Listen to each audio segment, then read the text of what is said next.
Hi friends, బాగున్నారండి అందరూని. ఈరోజు క్లాస్లోని మనం సారీలో వచ్చిన బ్లౌజ్ పీస్ని ఎలా కటింగ్ చేయాలి ఏంటనేది చూద్దామండి. చూసారు కదా, ఇలాంటి మనకి బార్డర్స్ ఏంటంటే ఒకవైపు ఈ రకంగా మనకి వర్క్ ఇచ్చారు, అంటే బ్యాక్ పార్ట్కి అనమాట. అంటే బ్యాక్ పార్ట్కి ఫ్రంట్ పార్ట్ అంటే హ్యాండ్స్కి కూడా బ్యాక్ పార్ట్కి హ్యాండ్స్కి కూడా సపరేట్గా ఇచ్చారు. చూసారండి, పక్కనే ఇచ్చేసారనమాట. ఇలాంటి డిఫికల్ట్గా వచ్చే వర్క్ వచ్చినప్పుడు మనం హ్యాండ్స్ని ఎలా కటింగ్ చేసుకోవాలి, బ్యాక్ పార్ట్ ఎలా కటింగ్ చేసుకోవాలి అన్నది కొద్దిగా ఎక్కువగా కన్ఫ్యూజ్గా ఉంటుంది. ఇప్పుడు మనం ఈ క్లాస్లోని అదే చూద్దాం, సరేనండి. ఇప్పుడు నేను లైనింగ్ వచ్చేసి 1 మీటర్ తీసుకున్నాను. 1 మీటర్ లైనింగ్ తీసుకున్నానండి. ఈ బ్లౌజ్ సైజ్ వచ్చేసి 36 సైజు, సరేనండి. ఇప్పుడు లైనింగ్ నేను ఓపెన్ చేశాను. ఓపెన్ చేసిన తర్వాత ఫోల్డింగ్ అన్నది మన వైపు ఉండాలి, కోరంచులేమో మనకి ఆపోజిట్ డైరెక్షన్లోనే మనకి ఉండాలి, సరేనండి. మనకి ఎదురుగా ఉండాలి, మన వైపు ఏమో ఫోల్డింగ్ ఉండాలి, సరేనండి. ఇప్పుడు మనం మార్కింగ్ అన్నది చేసుకుందాం. చూసారు కదా, కోరంచులు ఇలాగా మనకి ఆపోజిట్ వైపు ఉండాలి. ఇప్పుడు మనకి పైనుంచి కిందకి ఫస్ట్ మనం బ్యాక్ పార్ట్ని మనం కటింగ్ అన్నది చేసుకుందాం. బ్యాక్ పార్ట్ కటింగ్ చేయడానికి 13.5 ఇంచులు పొడవండి, 1 ఇంచు కలుపుకొని 14.5 ఇంచుకి మార్కింగ్ పెడతాం. 13.5 ఇంచులు పొడవు అనమాట. కొద్దిగా హైట్ తక్కువగా ఉన్న వారికి 13.5 పెడితే సరిపోద్ది, లేదా హైట్ ఎక్కువగా ఉంటే కనుక 14 అన్నా సరే పెట్టుకోవచ్చు, సరేనండి. దాని తర్వాత ఈ రకంగా కలిపేసాం. కలిపితే కరెక్ట్గా 14.5కి మన ఖర్చులతో పాటుగా మార్కింగ్ చేసుకుందాం. దాని తర్వాత కరెక్ట్గా 5.5 ఇంచీలు మనం షోల్డర్ తీసుకోండి. తర్వాత 6 ఇంచీలు చంకదింపు, 6 ఇంచీలు ఆమ్ డౌన్కి స్ట్రైట్గా 6 ఇంచుల దగ్గరికి ఇలా మార్కింగ్ చేసి ఇలా లైన్ అనేది ఇలా కలిపేయండి. తర్వాత ఇక్కడ నుంచి కూడా ఇలా లైన్ కలిపేస్తే మనకి పర్ఫెక్ట్గా సరిపోద్ది. తర్వాత ఇక్కడ కూడా కరెక్ట్గా 6 వచ్చిందా లేదా చూసుకోండి. కార్నర్ దగ్గర నుంచి 1.5 ఇంచుకి ఇలాగా రౌండ్ తీసుకోండి. 1.5 ఇంచుకి ఇలా రౌండ్ తీసుకుని ఇక్కడి నుంచి ఇక్కడికి ఇలా కలిపేసుకోండి, సరేనండి. ఇలా కలిపారంటే కనుక చక్కగా రౌండ్ అన్నది మీకు వచ్చేస్తుంది. తర్వాత మన సైజు 36 సైజు అనుకున్నాం కదా, 36 సైజుని ఎలా మార్కింగ్ చేసుకోవాలన్నది చూద్దాం. ఈ ఆమ్ రౌండ్ దగ్గర మనకి ఈ 36లో 4వ వంతు అన్నది పెట్టుకోవాలి. 36లోని సగం అన్నది మనకి 18 ఇంచీలు వస్తుంది. 18 ఇంచీలోని సగం అన్నది 9 ఇంచీలు వస్తుంది, సరేనండి. 9 ఇంచీలు మనకి 4వ వంతు అన్నది వస్తుంది. ఫోల్డింగ్ దగ్గర నుంచి 9 ఇంచీల దగ్గరికి ఇలాగ మార్కింగ్ అనేది ఆమ్ డౌన్ లైన్ దగ్గర పెట్టుకోవాలి.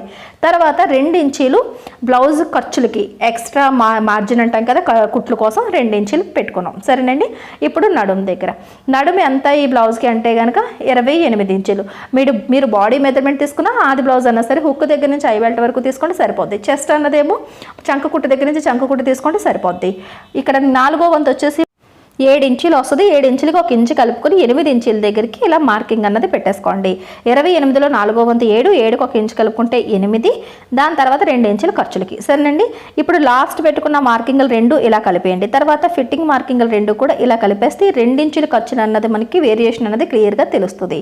ఇప్పుడు మనకి మెడ వెడలు పెట్టుకోవాలి. 2.5 ఇంచులు మెడ వెడలు పెట్టుకోండి, పర్ఫెక్ట్గా కుదురుతుంది, సరేనండి. తర్వాత డీప్ అన్నది మనం ఇష్టం, మనకి 8, 9 వరకు కూడా పెట్టుకోవచ్చు. 8.5 ఇంచులు అన్నది నేను డీప్ పెడతాను. పైనుంచి కిందకి 8.5 ఇంచులకి. కింద మనకి రౌండ్ బాగా రావాలి అంటే కనుక 3 ఇంచీల దగ్గరికి మార్కింగ్ అన్నది చేసుకోండి. అంటే వెడల్పు వచ్చి 3 ఇంచీలు కింద పెడుతున్నాం. ఇక్కడ ఈ 2.5 దగ్గర నుంచి 3 ఇంచీల దగ్గరికి ఇలా కలిపేసుకోండి, సరేనండి. ఇక్కడ రౌండ్ షేప్ అనేది ఇచ్చేసుకుందాం. ఇక్కడ రౌండ్ ఇచ్చేటప్పుడు ఇలా సర్కిల్ అనేది ఇలా కిందకి ఇలా ఇస్తే నీట్గా మనకి రౌండ్ అనేది వస్తుంది, చూసారా ఇలా. ఇప్పుడు మనకి బ్యాక్ పార్ట్ మనం మార్కింగ్ చేసేసుకున్నాం కదా, ఇప్పుడు ఇలా కటింగ్ అనేది చేసేద్దాం. ఈ కటింగ్ ఇలా చేసేసిన తర్వాత ఫ్రంట్ పార్ట్ ఎలా మార్కింగ్ పెట్టుకోవాలన్నది చూద్దాం. ఇక్కడ కటింగ్ చేసేటప్పుడు మాత్రం లైన్ మీదే పర్ఫెక్ట్గా కటింగ్ చేయండి, పర్ఫెక్ట్గా వస్తుంది, సరేనండి. ఆమ్ రౌండ్ దగ్గర కటింగ్లో కూడా తేడా చేయకూడదు. మార్కింగ్ సరిగా పెట్టినప్పటికీ బిగినర్స్ ఏంటంటే కటింగ్ చేసేటప్పుడు కొద్దిగా అటు ఇటు చేస్తే కనుక అప్పుడు కూడా తేడా అన్నది వచ్చేస్తాయి, సరేనండి. ఈ రకంగా మొత్తం బ్యాక్ పార్ట్ అంతా కటింగ్ చేసేసాం. ఇప్పుడు మనం ఫ్రంట్ పార్ట్కి మార్కింగ్ అనేది పెట్టుకుందాం. ఫ్రంట్ పార్ట్ మార్కింగ్ పెట్టుకోవడానికి మనకి ఈ బ్యాక్ పార్ట్ ఉంది చూసారా, ఇది ఇలా క్రాస్గా మనం ఇలా పెట్టుకోవాలి. బ్యాక్ పార్ట్లో మిగిలిన క్లాత్ ఉంది చూసారా పక్కన, అది కూడా యూస్ చేసుకుంటూ ఇలాగ మనం క్రాస్గా పెట్టుకోవాలి. ఇక్కడ ఫ్రంట్ వైపు మెడ వెడల్పు ఎంతైతే పెట్టుకుంటామో దానికి కింద క్లాత్ ఉందా లేదా అన్నది చెక్ చేసుకోండి. ఫస్ట్ ఫ్రంట్ వైపు మెడ డీప్ అన్నది నేను 6.5 ఇంచులకి పెడదాం అనుకుంటున్నాను. ఈ షోల్డర్ అంచు దగ్గర నుంచి మెడ వెడల్పు వైపు చేసి 6.5 ఇంచులకి మార్కింగ్ పెడితే బ్యాక్ పార్ట్లోని అది కింద మనకి క్లాత్ ఉందా లేదా చూసుకుని ఆ క్లాత్ వెడల్పు పై ఆ లైన్ నుంచి ఎంత ఉండాలి, బ్యాక్ సైడ్ 3 ఇంచులు వెడల్పు పెట్టాం కదా, అంతే వెడల్పు ఇక్కడ ఉందా లేదా అన్నది క్లాత్ అనేది చెక్ చేసుకుని 3 ఇంచుల దగ్గరికి ఇలా స్ట్రైట్గా లైన్ అన్నది డ్రా చేసేయండి. మనకి స్ట్రైట్గా లైన్ రావడం కోసం ఇటువైపు అటువైపు కూడా కింద లైన్కి ఒకే లెంత్ ఉండాలి. అలా అయితే లైన్ స్ట్రైట్గా వచ్చినట్టు. సరేనండి. ఈ రకంగా మెడ వెడల్పుకి ఇలా అడ్డుగా కూడా ఒక మార్కింగ్ పెడితే అక్కడి నుంచి ఇలా ఈ ఫోల్డింగ్ దగ్గరికి స్ట్రైట్గా లైన్ గీస్తే కనుక మనకి స్ట్రైట్ లైన్లు అన్నవి పర్ఫెక్ట్గా వస్తాయి. సరేనండి. ఈ రకంగా అంటే మనకి మెడ వెడల్పు ఎంతో అంత కింద క్లాత్ మీద కూడా మనం పెట్టుకోవాలన్నమాట. ఇక్కడ సమానంగా ఉండాలి. ఇప్పుడు ఇంతవరకు మనం క్లియర్ అయింది కదా. ఇప్పుడు మనం మిగతా మార్కింగ్లు కూడా చేసేసుకుందాం. ఇక్కడ మెడ వెడల్పు అంచు నుంచి ఇలాగ మార్కింగ్ పెట్టండి. దాని తర్వాత షోల్డర్ దగ్గర కూడా ఇలా చూసారు, షోల్డర్ దగ్గర కూడా ఇలా అంచు మార్కింగ్ పెట్టేయండి. దాని తర్వాత ఆర్మ్ రౌండ్ దగ్గర ఇలా స్ట్రైట్గా ఉన్నంత వరకు ఇటువైపు అటువైపు కూడా మార్క్ చేసి ఈ 2 ఇంచుల మార్కింగ్ కూడా పెట్టండి. ఇక్కడ మనకి చెస్ట్ దగ్గర ఎండింగ్లోని క్లాత్ ఎంతవరకు అవుతుందో అంతవరకు మార్కింగ్ పెట్టి కార్నర్లో కూడా ఈ డాట్ పెట్టేసుకోండి. తర్వాత కింద మనకి పొడవు ఉంది కదా, పొడవు దగ్గర కూడా ఇలాగ లైన్ గీసేస్తే బ్యాక్ పార్ట్లో ఉన్నది ఉన్నట్టుగా మనకు వస్తుంది. ఇక్కడ నడుము దగ్గర లైన్ అన్నది ముందుకు పెంచాము చూసారా. మనకి ఏంటంటే మనకి డాట్స్ వేయడానికి క్లాత్ కావాలి కాబట్టి అలా పెంచుకోవాలి. ఇక్కడ ఫస్ట్ మనం ఆర్మ్ డౌన్కి మార్కింగ్ అన్నది ఇలా కలిపేద్దాం. కలిపేసిన తర్వాత మనకి రౌండ్ అన్నది తీసేసుకుందాం. ఇప్పుడు చూసారు కదా, ఇంతవరకు ఈ మార్కింగ్ల వరకు ఇంతవరకు మనకి క్లియర్ అయిపోయింది కదా. ఇప్పుడు 1.5 ఇంచ్ అనేది బ్యాక్ పార్ట్లోని మనం రౌండ్ కోసం పెట్టుకున్నాం. ఇప్పుడు 3/4 ఇంచ్ మాత్రమే పెట్టుకుని ఇలాగ కలిపేసుకోండి. 3/4 ఇంచ్కి మార్కింగ్ పెట్టి ఇలా కలిపితే కనుక చక్కగా మీకు ఆర్మ్ రౌండ్ అన్నది వస్తుంది. ఇక్కడ మనకి ఫ్రంట్ వైపు రౌండే కాబట్టి ఇలా రౌండ్ తిప్పేసుకోవడమే. సరేనండి. ఇలా రౌండ్ మార్కింగ్ అన్నది ఇలా చేసేసుకోండి. ఇప్పుడు మనకి చెస్ట్ మార్కింగ్ దగ్గరికి వచ్చేటప్పుడు ఇక్కడ నుంచి లాస్ట్ మార్కింగ్ ఎంతవరకు అయితే ఉందో అంతవరకు 11 ఇంచీలు ఉంది కదా, అంతే నడుము దగ్గరికి మార్కింగ్ చేయండి. మీరు గమనిస్తున్నారు కదా, నడుములో 4వ వంతు తీయలేదు. చెస్ట్ ఎంత ఉంటే అంత స్ట్రైట్గా తీసేసాం కాబట్టి మనకి డాట్స్తో పాటుగా సరిపోద్ది. లోపల వైపు 2 ఇంచీలు ఖర్చులు మార్కింగ్ కూడా పెట్టి ఈ లైన్ గీసారు అంటే కనుక షేప్ ఇవ్వడానికి హెల్ప్ అవుతుంది. సరేనండి. ఈ రకంగా ఇది 2 ఇంచీలు ఖర్చులు. బ్యాక్ పార్ట్లోని నడుముకి 4వ వంతు తీసాం కానీ ఫ్రంట్ పార్ట్లో తీయలేదు. సరేనండి. ఇప్పుడు కింద లైన్ నుంచి 2 ఇంచీల దగ్గరికి మార్కింగ్ చేయండి. ఇలా మార్కింగ్ చేస్తే 2 ఇంచుల పొడవు అన్నది తగ్గిపోద్ది. బ్యాక్ పార్ట్ కన్నా ఫ్రంట్ పార్ట్ డీప్ అన్నది, బాడీ డీప్ అన్నది మనం 2 ఇంచులు తగ్గించేసాం. దాని తర్వాత తగ్గించిన లైన్ నుంచి హుక్కుల వైపు 1 ఇంచుకి మనం 1 ఇంచుకి ఇక్కడి నుంచి 1 ఇంచుకి షేప్ కోసం అని చెప్పేసి మార్కింగ్ పెట్టాలి. ఇక్కడ నుంచి ఇక్కడికి షేప్ కోసం అని మార్కింగ్ పెట్టాలి. దాని తర్వాత ఈ లైన్ నుంచి అడ్డుగా ఉన్న గీత మీద ఒక 3 ఇంచీల దగ్గర చేసి మామూలుగా చిన్న మార్కింగ్ అన్న పెట్టండి. ఎందుకంటే ఇక్కడ మనకు షేప్ తీయాలి. ఇక్కడ అరేంజ్ అన్నది ఆ మార్కింగ్ కిందకి చేసి అరేంజ్ అన్నది డౌన్ చేయండి. ఇలా అరేంజ్ డౌన్ చేస్తే ఏ సైజుల వరకు అన్నా సరే మీకు సెట్ అయిపోద్ది. ఇక్కడ నుంచి ఇలా కలపండి. కలిపిన తర్వాత నెమ్మదిగా డాట్స్ పెట్టుకుని వచ్చి ఈ కార్నర్ పాయింట్కి కలపండి. దాని తర్వాత ఒక అరేంజ్ అనేది పైకి తీసుకొచ్చి ఈ రకంగా షేప్ ఇచ్చుకున్నారంటే కనుక మీకు చక్కగా రౌండ్ షేప్ అన్నది ఫ్రంట్ పార్ట్లోకి వస్తుంది. సరేనండి. చూసారు ఎంత ఈజీగా షేప్ వచ్చేసిందో. ఈ రకంగా మనకి మార్కింగ్ అనేది అయిపోయింది కదా. ఇప్పుడు చక్కగా మనం డాట్ మార్కింగ్ కూడా పెట్టుకుందాం. ఇక్కడ హుక్కుల దగ్గర నుంచి 2.5 ఇంచులకి మనం డాట్ మార్కింగ్ స్టార్ట్ చేస్తాం. ఇక్కడ నుంచి ఇక్కడికి 2.5 ఇంచులు మార్కింగ్ పెట్టండి. అంటే డాట్ వెడల్పు అన్నది 2.5, మెయిన్ డాట్ వెడల్పు 2.5 ఇంచులు పెడుతున్నాం. ఇప్పుడు నడుములోని 4వ వంతు అంటే కింద నడుముకి క్లాత్ సరిపోద్దా లేదా అని చెక్ చేసుకోవాలి అంటే కనుక మనకి నడుములో 4వ వంతు 7 ఇంచులు కదా, 7 ఇంచు 28 నడుములో 4వ వంతు 7 ఇంచులు, 7 ఇంచులకి 2.5 ఇంచులు కలిపితే కనుక 9.5 ఇంచులు వస్తుంది. అంటే ఇప్పుడు ఈ హుక్కుల దగ్గర నుంచి ఈ 9.5 ఇంచులు అన్నది మనకి ఫిట్టింగ్ లైన్ వరకు ఉండాలి. ఈ 9.5 ఇక్కడ నుంచి ఇక్కడికి ఉండాలి. సరేనండి. 2 ఇంచులు వదిలేయాలి. ఇక్కడ నుంచి ఇలా చూసుకుంటూ ఇంచీ టేప్తోని చూసుకుంటూ రండి. చూసారా 10 ఇంచులు వచ్చింది. ఈ ఫిట్టింగ్ లైన్ వరకు మాత్రమే చూడాలి. అంటే అరేంజ్ మనకి ఎక్కువే ఉంది కానీ తక్కువ అన్నది లేదు. ఒకవేళ ఎక్కువైతే తక్కువ ఉంటే కనుక ఇలా ఇక్కడ పెంచుకుని చెస్ట్ మార్కింగ్ దగ్గర నుంచి ఇలా కలిపేసుకోవాలి. ఒకవేళ మీకు తక్కువ అయితే కనుక ఇలాంటి ప్రాబ్లమ్స్ ఎక్కువ కానీ మనకి 40-42 సైజుల నుంచి స్టార్ట్ అవుతుంది. సరేనండి. లేదంటే బాగా చిన్న సైజులకి స్టార్ట్ అవుతుంది. ఈ ప్రాబ్లం మీడియం సైజుల్లో ఉన్న వాళ్ళకి అంటే 20 అంటే 36, 38, 40 ఇలాంటి సైజులకి రావు. సరేనండి. ఇప్పుడు ఈ రకంగా మీరు మొత్తం కటింగ్ అంతా చేసేసుకుంటాం. మనకి చూసారు ఎంత ఈజీగా ఫ్రంట్ పార్ట్ కటింగ్ అయిపోయిందో. ఈ రకంగా ఫ్రంట్ పార్ట్ కటింగ్ అయిన తర్వాత మనం మిగిలిన క్లాత్ నుంచి మనం హ్యాండ్ కటింగ్ తీసుకుంటాం. ఫస్ట్ మనం షేప్ బెల్ట్ కూడా తీసేసుకుందాం. షోల్డర్ కరెక్ట్గా కలిసేటట్టుగా ఒకదాని మీద ఒకటి ఫ్రంట్ పార్ట్ బ్యాక్ పార్ట్ పెడితే చూసారు కదా ఆర్మ్ రౌండ్ అన్నది 1/2 ఇంచ్ అన్నది డిస్టెన్స్ ఇలా వచ్చింది. ఇక్కడ 2 షోల్డర్ కలిసాయి. అదే రకంగా హుక్ బెల్ట్ దగ్గరికి మనకి పర్ఫెక్ట్గా ఇక్కడ మనకి ఫోల్డింగ్ దగ్గరికి వచ్చింది. ఇప్పుడు ఫ్రంట్ వైపు కింద అంచు దగ్గర నుంచి పైకి 1/2 ఇంచుకి హుక్కుల వైపు మార్కింగ్ పెట్టండి షేప్ బెల్ట్ కోసం. అదే రకంగా ఫిట్టింగ్ వైపు కూడా ఒక అరెంజ్ అన్నది ఫ్రంట్ వైపు కింద అంచు నుంచి అరెంజ్కి మార్కింగ్ పెట్టండి. ఇప్పుడు ఈ మార్కింగ్ నుంచి కింద మనకి బ్యాక్ సైడ్ నడుము కిందకి ఎంత ఉందో అన్నది చూసుకుంటే హుక్కుల వైపు 3.5 ఉంది. ఇక్కడ ఒక దగ్గర నోట్ చేసి ఉంచుకుందాం. 3.5 అని చెప్పేసి నేను రాస్తున్నాను. ఇది హుక్కుల వైపు. ఈ 6 ఇంచ్ దగ్గర నుంచి ఇక్కడ మా ఫిట్టింగ్ వైపు అయితే కనుక పావు తక్కువ 3 ఇంచీలు వచ్చింది. అంటే మన ఖర్చులతో పాటు మనం ఇప్పుడు మార్కింగ్ అంటే ఎంత వస్తుంది అన్నది లెంత్ చూసుకుంటున్నాం. సరేనండి. ఇప్పుడు కింద ఉన్న నడుము అంతా కలిపి ఎంత ఉంది అంటే బ్యాక్ పార్ట్లో ఉన్న నడుము అంతా ఎంత ఉందో చూసుకుంటే 10 ఇంచీలు వచ్చింది. 10 ఇక్కడ నోట్ చేసాం. ఈ 3 కొలతలతోని మనం షేప్ బెల్ట్ అన్నది ఇప్పుడు కటింగ్ చేసుకోవాలి. షేప్ బెల్ట్ కటింగ్ చేయడానికి బ్యాక్ పార్ట్ కటింగ్ చేయగా మనకి సైడ్ని మనకి క్లాత్ అనేది మిగులుతుంది. చూసారు కదా, ఇలా ఇందాక ఆమ్ రౌండ్ దగ్గర రాశాను కదండి చెస్ట్ నడమని, అది మిగిలింది. అది ఇలా నేను నెంబర్స్ కనిపించకుండా ఇలా రివర్స్ చేస్తే ఇక్కడ మనం ఇటువైపు నుంచి ఇక్కడికి ఇలా మన 10 ఇంచీలు ఉందా లేదా చూసుకుని కరెక్ట్గా 10 ఇంచీల దగ్గరికి ఇలా స్ట్రైట్గా లైన్ గీసేయండి. ఇప్పుడు మనకి ఇక్కడ నుంచి కింద నుంచి పైకి 3.5 ఇంచీలు అన్నది మన వైపు హుక్కులు మార్కింగ్ అన్నది పెట్టాలి. ఇలాగా సరేనండి. లెఫ్ట్ హ్యాండ్ నుంచి రైట్ సైడ్ వైపుకి పెట్టాలి. స్ట్రైట్గా కింద ఉంది కాబట్టి ఇక్కడేమో పావు తక్కువ 3 ఇంచీలు ఇక్కడ పెట్టండి.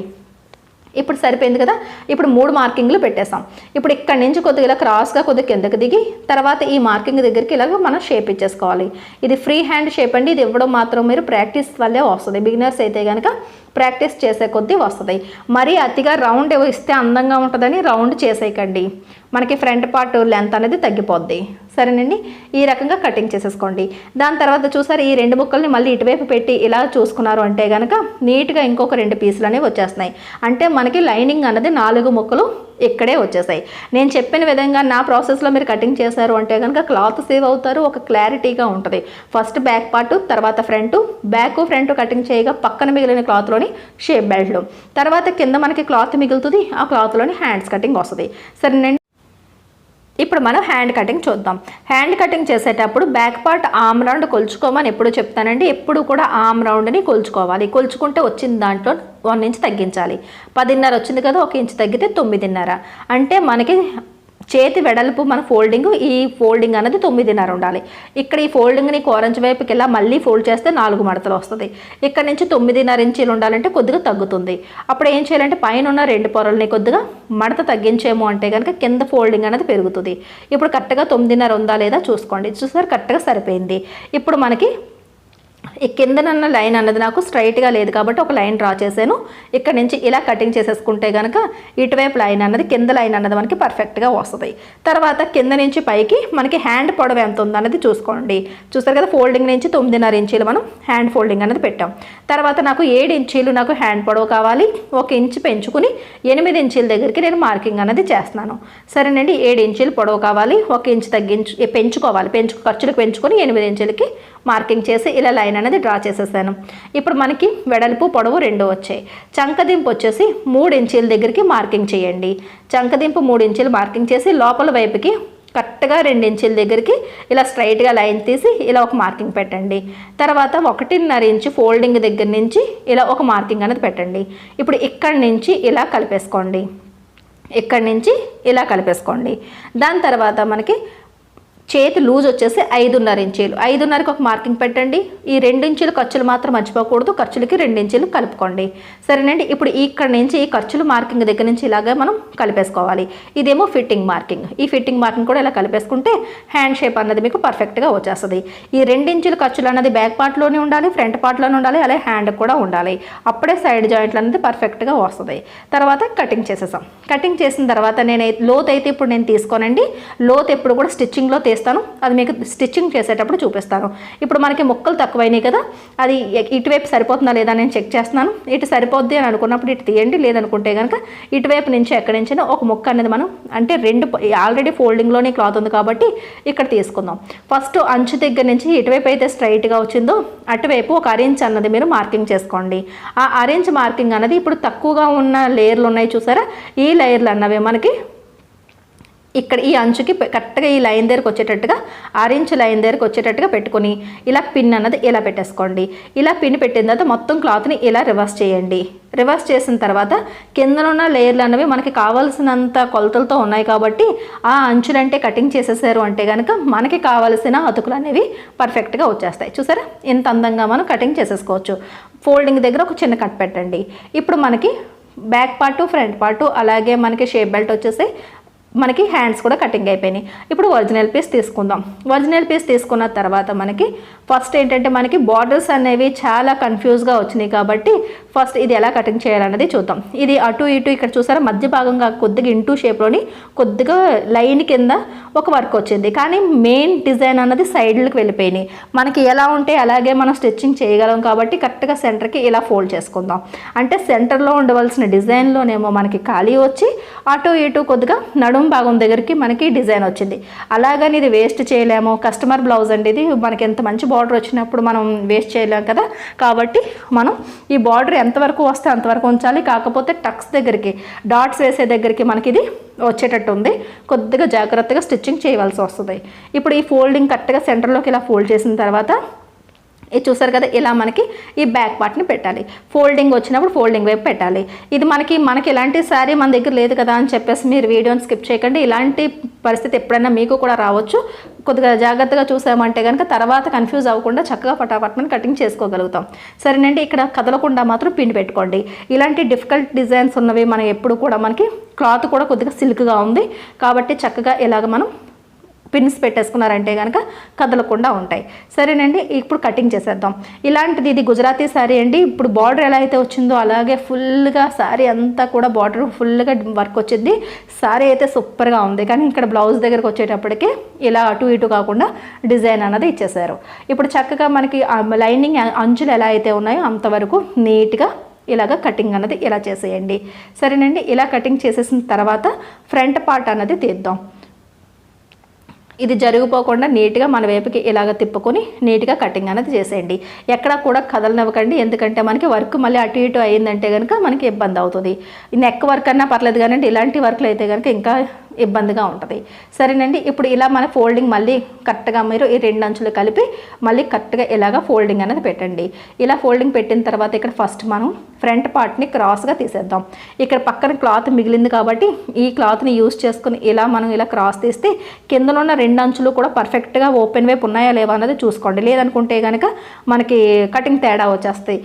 కేర్ఫుల్గా ఇలా మనకి చూసుకుని రెండు అంచులు కరెక్ట్గా ఉన్నాయో లేవో చూసుకుని ఆ తర్వాత పిన్నులు ఇలా అరేంజ్ చేసేసుకోండి. ఇలా పిన్నులు అరేంజ్ చేసుకున్న తర్వాత కటింగ్ అన్నది చేసుకోవాలి. సరేనండి, ఇలా మనకి బిగినర్స్ అయితే కనుక ఏ లైనింగ్ బ్లౌజ్ కన్నా సరే ఇలా పిన్ అప్ చేసేసుకోండి. ఈ పిన్నులు హెల్ప్ తీసుకున్నారంటే చాలా బాగుంటుంది. సరేనండి, ఈ రకంగా మీరు ఇలా కటింగ్ చేసేసుకుని నీట్గా ఫ్రంట్ పార్ట్ని తీసేసుకోండి. ఫ్రెండ్స్, మీకు ఒక విషయం చెప్పాలనుకుంటున్నానండి. మనకి అమ్మ ఫ్యాషన్ వాళ్ళ ఛానల్ అని చెప్పేసి రెండో ఛానల్ ఉందండి. చాలామంది ఇప్పటివరకే ఎంకరేజ్ చేస్తున్నారు, చాలా సంతోషం అండి.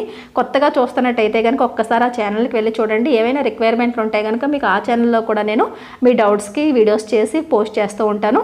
ఒకసారి ఆ ఛానల్లో కూడా వెళ్ళి చూడండి. నచ్చినట్టయితే కనుక తప్పకుండా సబ్స్క్రైబ్ చేయండి. సరేనండి, ఇప్పుడు ఇలా మనకి ఫ్రంట్ పార్ట్ అంతా కూడా ఇలా కటింగ్ అయిపోయింది.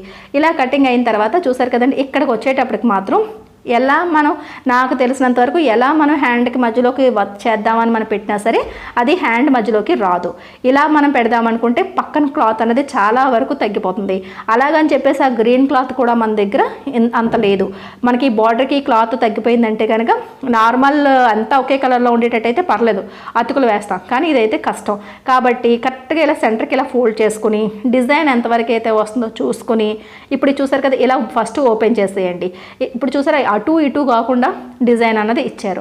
ఇప్పుడు ఏం చేస్తారంటే డిజైన్కి ఇలా క్లాత్ ఓపెన్ చేసిన తర్వాత డిజైన్కి కనీసం మనకి హ్యాండ్ పొడవు ఎంతవరకు వస్తుంది, డిజైన్ ఎక్కడికి వస్తుంది అన్నది మనం చెక్ చేసుకుని ఇక్కడ వరకు కూడా అంటే మనకి డిజైన్కి కనీసం 1 ఇంచు 6 ఇంచు అన్నా సరే వదిలేసి క్లాత్కి ఫస్ట్ మనం డిజైన్ని సపరేట్ చేసేసి కట్ చేసి తీసేయాలి.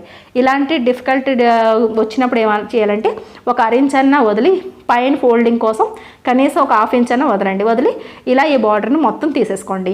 తీసేసుకొని ఈ బార్డర్ ఇలా డిజైన్ పర్ఫెక్ట్గా ఇలా ఫోల్డ్ చేసుకుని కరెక్ట్గా సమానంగా వచ్చేటట్టు చూసుకొని ఈ మధ్యలో ఉన్న క్లాత్ని కరెక్ట్గా మధ్యలోకి కట్ చేసి తీసేయండి. ఇప్పుడు ఈ బార్డర్ని మనం హ్యాండ్కి సెంటర్లోని పై భాగం వైపు నుంచిగా మనకు సపరేట్గా మనం అటాచ్ చేసుకోవాలి. అది మీకు స్టిచ్చింగ్ క్లాస్లో మీకు నేను చూపిస్తాను, సరేనండి. ఇప్పుడు మామూలుగా ఇలా ఫోల్డ్ చేసి 4 మడతలు పెట్టేసుకోవాలి. 4 మడతలు పెట్టేసుకొని ఇలా 4 మడతలు పెట్టేయండి. ఇలా పెట్టిన తర్వాత ఇప్పుడు ఫోల్డింగ్ కరెక్ట్గా ఫోల్డింగ్ వైపు ఉండేటట్టు చూసుకొని మొత్తం క్లాత్ అంతా మీరు కటింగ్ చేసేయండి. అంటే బార్డర్ వస్తుంది కదా అని చెప్పేసి ఆ బార్డర్ తగ్గించొద్దు, ఎందుకంటే సగం ఉంది కాబట్టి తగ్గించట్లేదు నేను. అది పూర్తిగా గ్రీన్ కలర్ది లేదు కాబట్టి పైనుంచి అటాచ్ చేసుకోవాల్సిన అవసరం వస్తుంది. కాబట్టి మొత్తం లెంత్ అన్నది నేను తీసేసుకుంటున్నాను, సరేనండి. ఈ రకంగా హ్యాండ్ కటింగ్ అయిపోయిన తర్వాత ఇటువైపు ఒక ఫోల్డింగ్ ఉంటుంది కదా, అది కటింగ్ చేసేద్దాం. తర్వాత మనకి అతుకులు వస్తాయండి, అది స్టిచ్చింగ్లోనే ఈజీగా ఎలా మనం జాయిన్ చేసుకోవాలన్నది చూద్దాం. ఇక్కడ మనకి ఏమాత్రమే క్లాత్ మిగిలింది కాబట్టి ఇక్కడ చక్కగా మనం షేప్ బెల్ట్లు అన్నది ఇలా పెట్టి షేప్ బెల్ట్ని తీసేసుకోవాలి. షేప్ బెల్ట్ ఎప్పుడు కూడా ఒరిజినల్ పీస్ ఫోల్డింగ్ మీద ఉన్నప్పుడే మీరు తీసుకున్నారంటే కనుక రైట్ సైడ్ రాంగ్ సైడ్ అన్నది ఎదురెదురుగా అటు ఇటు అవ్వకుండా పర్ఫెక్ట్గా వస్తాయి, సరేనండి. ఓపెన్ చేసి 2 షేప్ బెల్ట్లు వేరువేరుగా కటింగ్ అన్నది చేయకూడదు, ఫోల్డింగ్లో ఉన్నప్పుడే చేయాలి. ఒకవేళ అలాంటి పరిస్థితి వచ్చిందంటే కనుక ఎదురెదురుగా పెట్టి కటింగ్ అన్నది చేసుకోవాలి. ఇలా షేప్ బెల్ట్ని కంప్లీట్ చేసేయండి. ఇలా కంప్లీట్ చేసిన తర్వాత మొత్తం ఆల్మోస్ట్ మనకి బ్లౌజ్ కటింగ్ అయిపోయిందండి. స్టిచ్చింగ్ ఎలా చేయాలి, ఎలా జాయిన్ చేయాలి అన్నది వివరంగా మీకు నేను చూపిస్తాను. స్టిచ్చింగ్ క్లాస్ని మిస్ కాకుండా చూడండి, సరేనండి. వీడియో నచ్చినట్లయితే కనుక ఒక లైక్ ఇవ్వండి. మన లక్ష్మీ ఫ్యాషన్ వాళ్ళ ఛానల్ని కొత్తగా చూస్తున్నట్టయితే కనుక సబ్స్క్రైబ్ చేసుకోవడం మాత్రం మర్చిపోకండి. మళ్ళీ నెక్స్ట్ క్లాస్లో కలుద్దాం.